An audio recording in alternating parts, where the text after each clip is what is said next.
Hey everybody, welcome back. Now let's talk about algae. Algae are photosynthetic organisms that live in aquatic systems.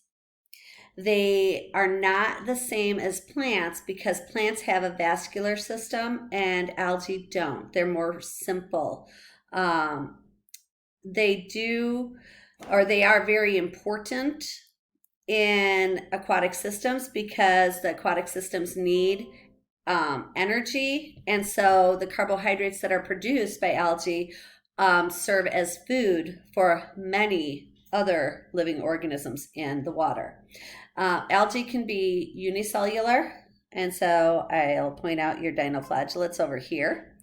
And they can be multicellular, where you have large chunks of algae right there, like seaweed. So algae are diverse and they're not the group is not unified. So if you look here, all these little areas where you have the green, those are different algal groups. And what we typically look for is the most unified mechanism. So example, you have a ancestor, and that ancestor gives rise to animals here and gives rise to plants here, right? All animals are here, all plants are here. That's unified. What we are seeing is algal species are in multiple groups. Here's an ancestor, here's an ancestor, there's another ancestor. All these are just breaking off from some unified ancestor that gave rise to these different organisms. And so that means it's not a unified group. Algae have, in general, cellulose in their cell wall. They contain chloroplasts, just like plants do.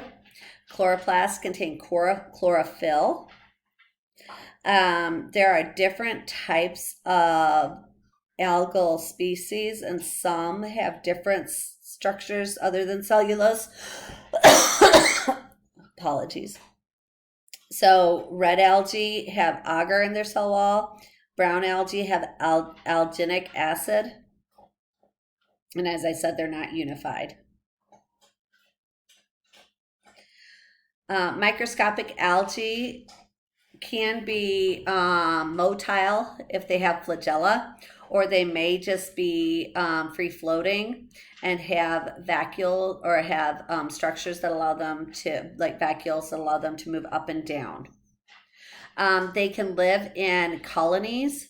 So Volvox, which you see right here, is a unicellular algal species, but it tends to live in groupings or colonies. So each of these individual structures are individual Volvox cells, but they live in colonies. That doesn't mean that it's multicellular. They're just living in a colony together. So then we have the multicellular algae, your green, your red, these algal species have structures called stalks, which are attached to leaf-like structures that allow for photosynthesis. And so here's that stalk that I was talking about. And here are those leaf-like structures called blades, where photosynthesis occurs. And then down here is a holdfast. The holdfast is what allows the algal structure to stay in one place. Hold on.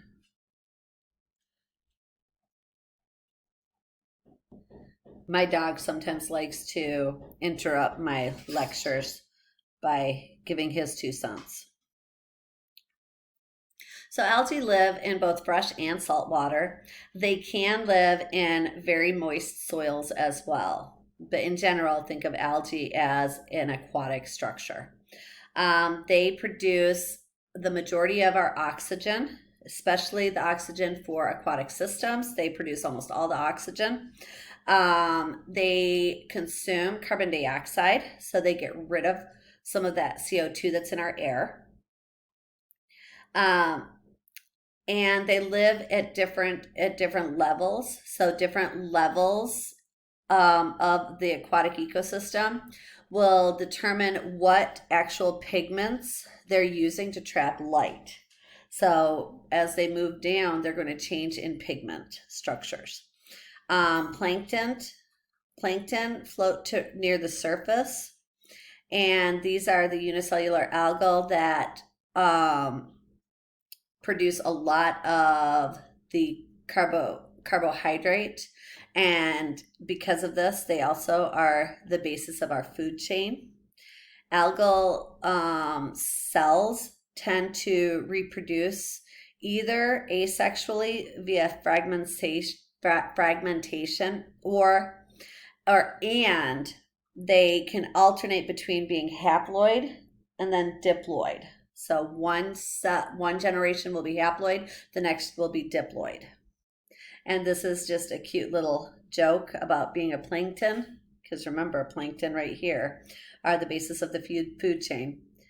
Be honest, Dad, as plankton, where are we on that food chain? And I just thought that was cute.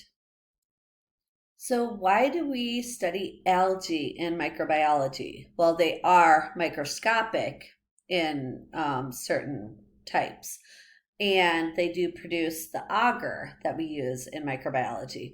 But medically, algae are also important. They don't cause disease directly, but they do cause disease via toxins that they produce. And so you've all probably heard of algal blooms before, where you have lots and lots of nutrients in water, and this causes algae to soar. They replicate really fast, and they produce lots and lots of byproducts. And some of those byproducts can be toxic. So algal blooms of dinoflagellates cause a red tide, and Gonilox produces, so one type of algae is known as Gonilox. Gonilox produces two different neurotoxins, saxitoxin and goniotoxin. These are the two toxins that cause paralytic shellfish poisoning. And so for those of you who like shellfish, who eat oysters and clams, clams, what they do is they are often known as filter feeders. So they take in nutrients from the water, including algae. And these algae come in, and then they get the nutrients, but the toxins build up inside of those shellfish. And when you eat the shellfish, if they are filled with the toxins don't hurt the oysters, don't hurt the clams, but they will cause disease in a human. And so that's what this cartoon here is all about, is the idea that during certain times, especially during warmer temperatures, and if there's a lot of nutrients in the water, then you're going to have those algal blooms. And during that time, it is unsafe to eat shellfish. And they'll actually close beaches down. They'll stop, or they'll make it illegal to get shellfish because of the shellfish poisoning.